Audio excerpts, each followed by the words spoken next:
Mee TV news కి స్వాగతం. బులెటిన్ల ముందుగా హెడ్లైన్స్ చూద్దాం.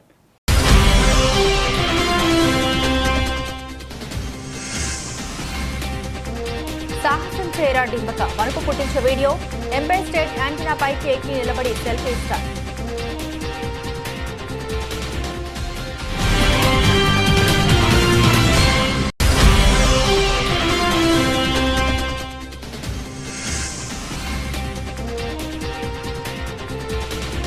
ప్రపంచ బ్యాంకు సంచలన వ్యాఖ్యలు. భారత్ ఆ స్థాయికి చేరుకోవాలంటే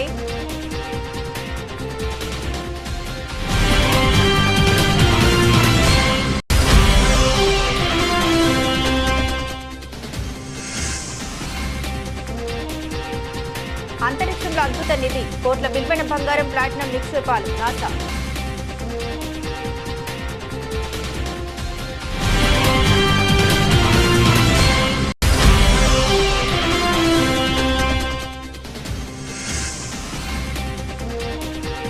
హమాస్ కు మద్దతుగా ఇజ్రాయెల్పై దాడికి ఇరాన్ సిద్ధం.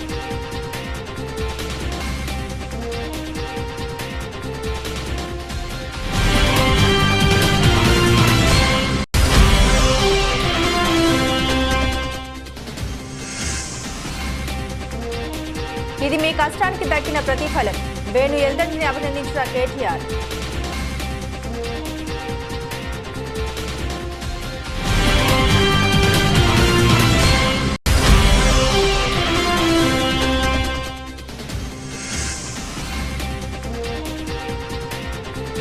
వీటిలో చేర్చాలి. ఆర్చరీలో ముగిసిన భారత పోరు.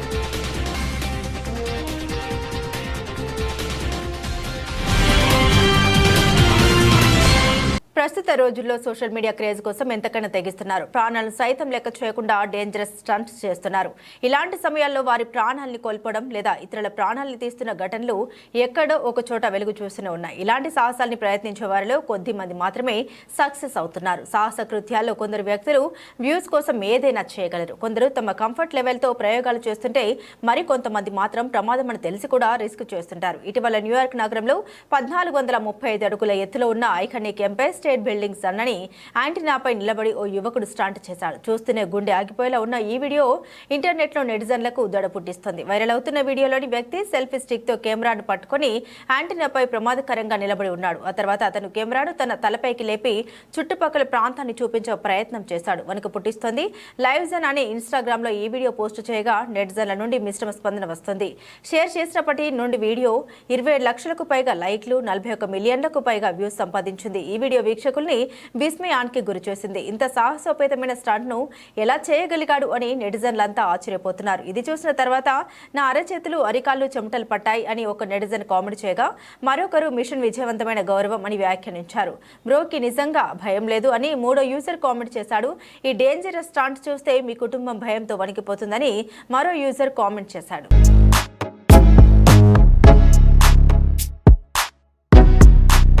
భారత ఆర్థిక వృద్ధిపై ప్రపంచ బ్యాంకు సంచలన వ్యాఖ్యలు చేసింది. అమెరికన్ల వ్యక్తిగత తలసరి ఆదాయంలో 4వ వంతు స్థాయికి చేరుకోవడానికి భారతదేశానికి 75 ఏళ్లు పడుతుందని పేర్కొంది. అభివృద్ధి చెందుతున్న దేశాలు మిడిల్ ఇన్కమ్ ట్రాప్ నుండి బయటపడడానికి మార్గాలపై ప్రపంచ బ్యాంక్ బ్లూ ప్రింట్ విడుదల చేసింది.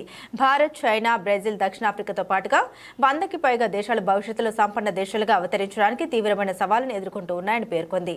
ప్రపంచ అభివృద్ధి నివేదిక 2024 అనే పేరుతో ప్రపంచ బ్యాంకు నివేదిక విడుదల చేసింది.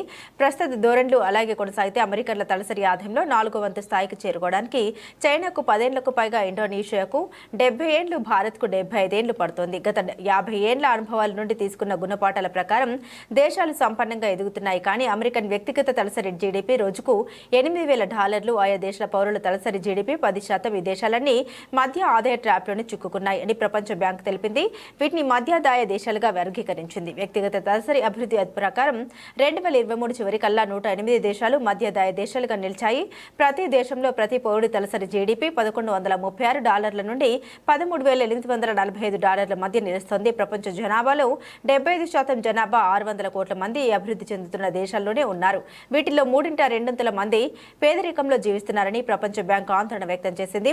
1990 నుండి కేవలం 34 మాత్రమే మధ్యాదాయ దేశాల స్థాయి నుండి అధికాదాయ దేశాలుగా మారాయి. వాటిల్లో యూరోపియన్ యూనియన్ గ్రూప్ దేశాలే ఎక్కువగా ఉన్నాయని ప్రపంచ బ్యాంకు తెలియజేసింది.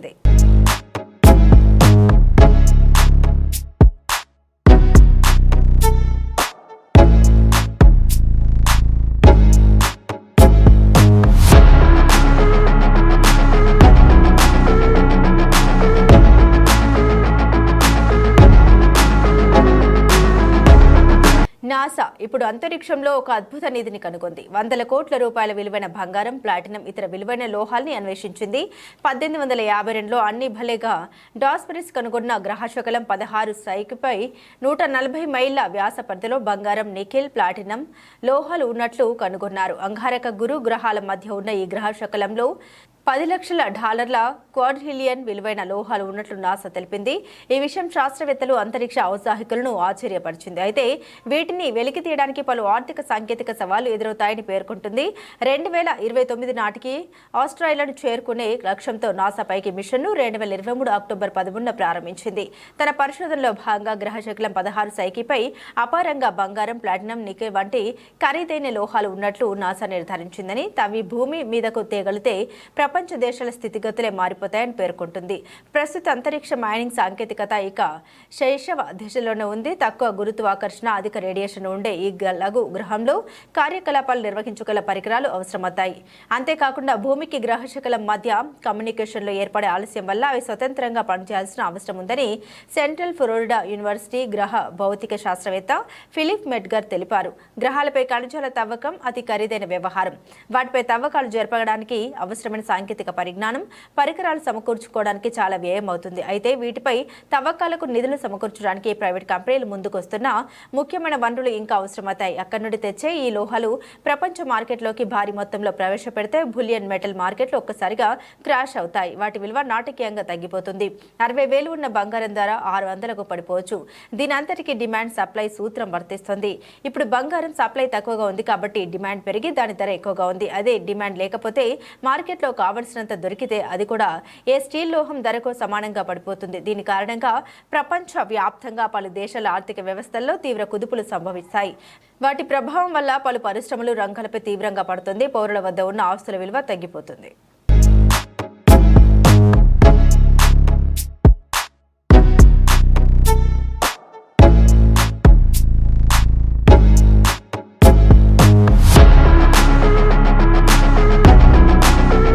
హమాస్ చీఫ్ ఇస్మాయిల్ హనియా హత్య నేపథ్యంలో పశ్చిమాసియాలో ఉద్రిక్తత తీవ్రమైంది. హమాస్కు మద్దతుగా ఇజ్రాయెల్పై ఇరాన్ ప్రతీకార దాడికి సిద్ధమవుతుందని వార్తలు వస్తున్నాయి. ఈ నేపథ్యంలో ఇరాన్ దాడుల్ని ఎదుర్కోవడంలో భాగంగా ఇజ్రాయెల్కు మద్దతుగా అమెరికా రంగంలోకి దిగినట్లు కనిపిస్తోంది. ఇరాన్ దాడుల్ని తిప్పికొట్టేందుకు మధ్య ప్రాచ్యంలో యుద్ధ నౌకలు, ఫైటర్ జెట్స్ను మోహరిస్తుంది. కాగా ఇజ్రాయెల్లోని భారతీయులు అప్రమత్తంగా ఉండాలని భారత రాయబార కార్యాలయం శుక్రవారం సూచించింది. విశాఖపట్నం రైల్వే స్టేషన్ పైన ప్రమాదం తప్పింది. రైల్వే స్టేషన్లో ఆగి ఉన్న రైల్లో ఒక్కసారిగా మంటలు చెలరేగాయి. కోర్బా నుంచి విశాఖ చేరుకున్న ఎక్స్ప్రెస్ రైలు ఏసీ భోగిల్లో మంటలు చెలరేగాయి. ఈ ప్రమాదంలో B6, B7, M1 ఏసీ భోగిలు పూర్తిగా దగ్ధమయ్యాయి. రైల్లో మంటలు వ్యాపించిన సమయంలో ప్రయాణికులు ఎవరూ లేకపోవడంతో పెద్ద పెను ప్రమాదం తప్పింది. రైల్వే సిబ్బంది వెంటనే అప్రమత్తమై మంటలు అదుపులోకి తీసుకొచ్చేందుకు చర్యలు చేపట్టారు. ఒక్కసారిగా రైల్లో మంటలు వ్యాపించడంతో స్టేషన్లోని ప్రయాణికులు ఆందోళనకు గురయ్యారు.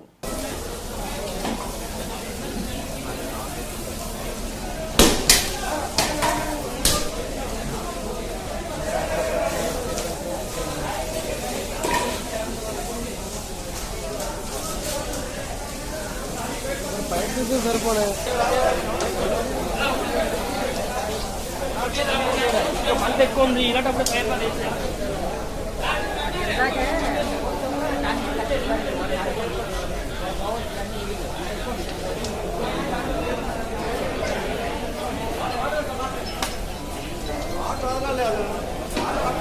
జనసేన పార్టీ అధ్యక్షుల మేరకు సిద్దిపేట నియోజకవర్గంలో జనసేన సభ్యత్వ నమోదు కార్యక్రమం నిర్వహించారు.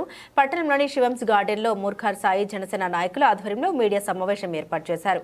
ఈ సందర్భంగా వారు మాట్లాడుతూ సిద్దిపేట నియోజకవర్గ ప్రజలు, యువత సభ్యత్వ నమోదు కార్యక్రమాల్లో పాల్గొని పార్టీని బలోపేతం చేయడానికి కృషి చేయాలని తెలిపారు. జనసేన పార్టీ అధినేత కొండగట్టు దర్శనానికి వచ్చిన సందర్భంగా అప్పటి నుండి తెలంగాణలో పార్టీ బలోపేతానికి కృషి చేయాలని పిలుపునిచ్చారని అన్నారు. రాబోయే రోజుల్లో సిద్దిపేటలో జనసేన జెండా ఎగురవేయడానికి తమ వద్ద కృషి చేస్తామని పేర్కొన్నారు. తెలంగాణ కొండగట్టు అంజన్న స్వామి దర్శనం మన అధినేత గారు పర్యటనలో భాగంగా తెలంగాణ శ్రేణుల్లో భారీ ఉత్సాహం, ముఖ్యంగా యువత భారీ ఉత్సాహంతో సభ్యత్వ నమోదంలో పాల్గొంటున్నారు. పార్టీ విధి విధానాలను అనుసరిస్తూ తెలంగాణలో పార్టీని బలోపేతం చేయడానికి మా వంతు కృషి సహాయం అందిస్తామని సిద్దిపేట జిల్లా నుంచి కోరుకుంటున్నాం. పార్టీ సభ్యత్వంలో యువత ముఖ్యంగా పెద్ద ఎత్తున పాల్గొంటున్నారు. ఈ నెల 5వ తేదీ గడువు ఉన్నందున జనసేన కార్యకర్తలమైన నాయకులమైన మేము సిద్దిపేట జిల్లాలో ఇంతమంది కలిసి అన్నకు అభిమానంతో అందులో పార్టీలో సభ్యత్వం కోసం చాలా వరకు కృషి చేస్తున్నాము. అందులో ఇంకా సభ్యత్వం తీసుకొని కార్యకర్తలు ఎవరైనా సరే సభ్యత్వాలు తీసుకోవాలి. వాళ్ళ 5 ఏళ్ళ ఫ్యూచర్ కోసం నాయకుడు ప్రజల కోసం ఎంత కష్టపడుతుండో కార్యకర్తలు కాపాడుకునే దిశగా అదే విధంగా ముందుకు వెళ్తాడని మేము ఆశిస్తున్నాం. అన్న కోసం జనసేన పార్టీ కోసం ఎన్ని రోజులైనా ఇదే విధంగా కలిసి మెలిసి ఉంటాం. కుటుంబ బంధాల నేపథ్యంలో రూపొంది అపురూప విజయాన్ని అందుకున్న బలగం ఉత్తమ దర్శకుడు, ఉత్తమ చిత్రంగా ఫిలింఫేర్ అవార్డ్స్ దక్కించుకోవడం పట్ల బీఆర్ఎస్ వర్కింగ్ ప్రెసిడెంట్ కేటీఆర్ సంతోషం వ్యక్తం చేశారు. బలం సినిమా దర్శకుడు చిత్ర బృందాన్ని ఎక్స్ వేదికగా ప్రశంసించారు. చిత్ర దర్శకుడు వేణు ఎల్దండ్రిని అభినందించారు. ఇది మీ కష్టానికి దక్కిన ప్రతిఫలమని తెలిపారు. భవిష్యత్తులో మరిన్ని సాధించేది తొలిమెట్టని తెలిపారు. శనివారం రాత్రి హైదరాబాద్ లో 69వ ఫిలింఫేర్ సౌత్ 2024 వేడుకలు నిర్వహించారు. టాలీవుడ్ కు సంబంధించి బలగం సినిమాకు ఉత్తమ చిత్రం, ఉత్తమ దర్శకుడు, ఉత్తమ సహాయ నటి అవార్డులు దక్కాయి. వెల్దండి వేణుకు సిరిసిల్లకు సినిమాని తెచ్చినందుకు, మా అందరికీ గౌరవాన్ని తెచ్చినందుకు హృదయపూర్వకంగా గట్టిగా చప్పట్లతో 2 చేతులు ఉన్నోళ్ళు 2 చేతులతో గట్టి కొట్టాలి.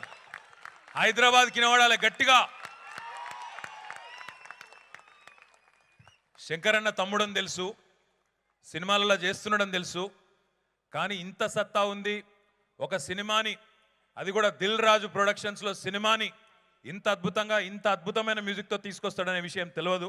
సీరియస్లీ అద్భుతంగా అనిపించింది నిజంగా. అక్కడ కింద కూర్చుని వింటుంటే ఆ కాసర్ల శ్యామ్ గారి పాటలు, బీమ్స్, ముందుకురా గురు, బీమ్స్ మ్యూజిక్ నచ్చింది. ఆ పాట 2 నచ్చినాయా, ఒకటా? గట్టిగా సప్పట్లు కొట్టింది మరి. మరి పాటలతోనైతే ఉర్రూతలూగించిండ్రు.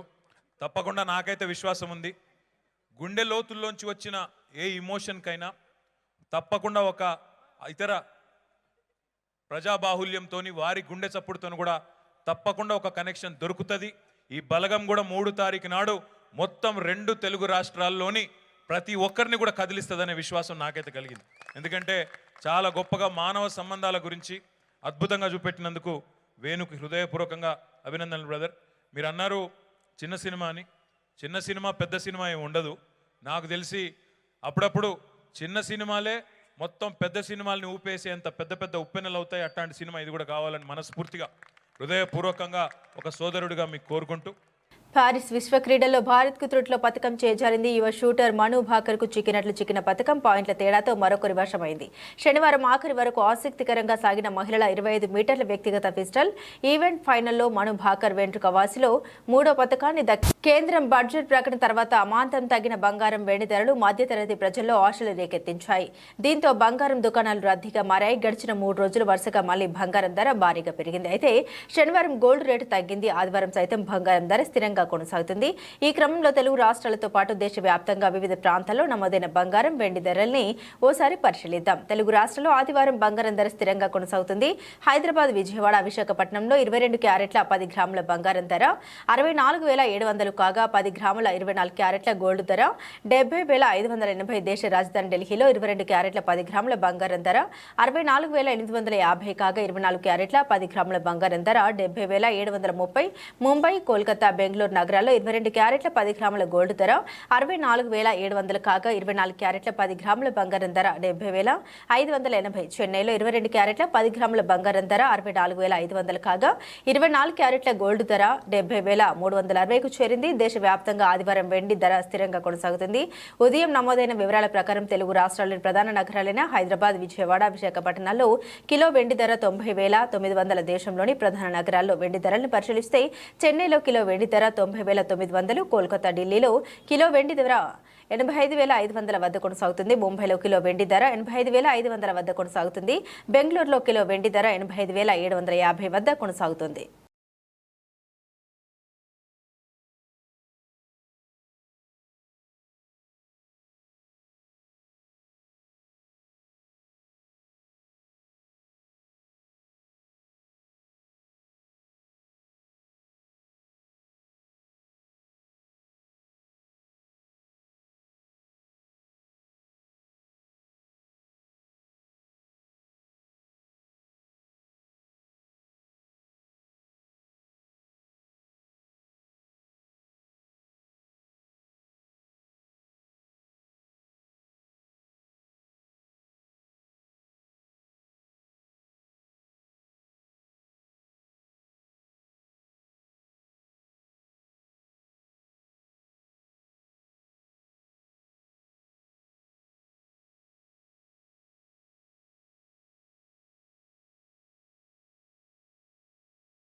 బులెటిన్ ముగించే ముందు హెడ్లైన్స్ మరోసారి.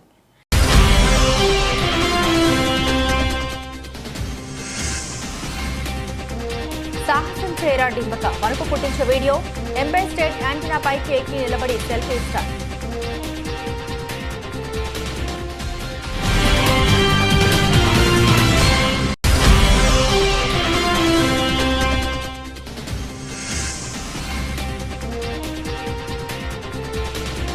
ప్రపంచ బ్యాంకు సంచలన వ్యాఖ్యలు. భారత్ ఆ స్థాయికి చేరుకోవాలంటే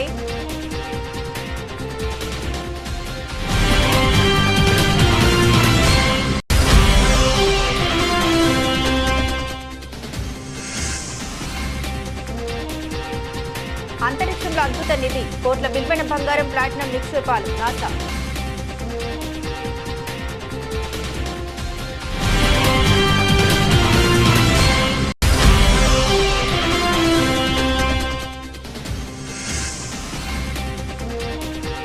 హమాస్ కు మద్దతుగా ఇజ్రాయెల్పై దాడికి ఇరాన్ సిద్ధం.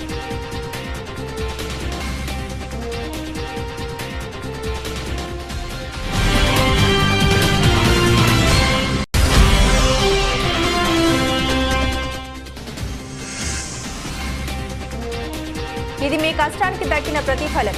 వేణు ఎల్దండిని అభినందించిన కేటీఆర్.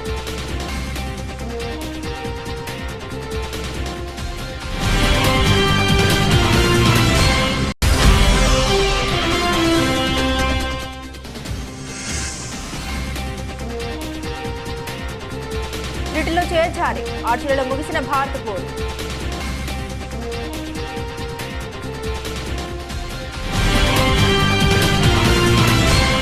ఇవి బులెటిన్లోని విశేషాలు. తిరిగి మరో బులెటిన్తో మళ్ళీ కలుసుకుందాం. అంతవరకు సెలవు.